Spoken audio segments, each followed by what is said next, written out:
السلام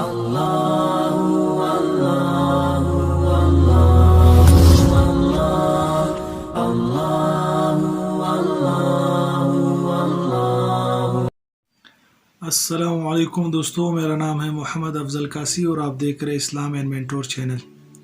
ناظرین، آج ہم بات کریں گے کہ رمضان 2020 کب سے اسٹارٹ ہوگا اور صحیح معنوں میں حقیقی تاریخ کون سی ہے، کیونکہ کیلنڈرز آ چکے ہیں رمضان کے حوالے سے اور ہر شخص یہ چاہتا ہے کہ رمضان کے لیے تیاری کرے۔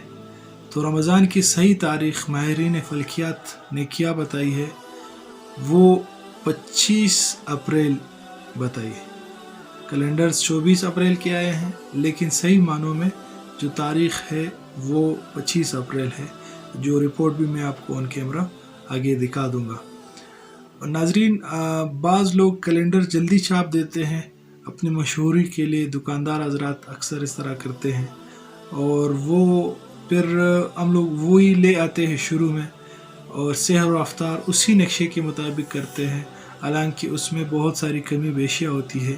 تو اگر آپ کے پاس کوئی نقشہ سحر و افطار ہو تو اس کی تصدیق لازمی کرائیں، خاص کر کے کسی عالم کے پاس لے جائے، وہ اس کو میچ کرے، وہ نماز کے جو نقشہ ہے اس کے ساتھ، آیا واقعی وہ صحیح بھی بنایا گیا ہے یا بس جلدی میں اپنی مشہوری کے لیے وہ نقشہ بنا دیے۔ تو ناظرین، 25 اپریل کو رمضان ہوگا انشاءاللہ۔ اس کی تیاری کیسے کرے، رمضان میں کون سے اعمال کرے تاکہ ہماری زندگی بدل جائے، اس کے لیے انشاءاللہ اگلی ویڈیو کا انتظار کرے۔ جزاکم اللہ خیر و احسن الجزا۔ السلام علیکم۔ اللہ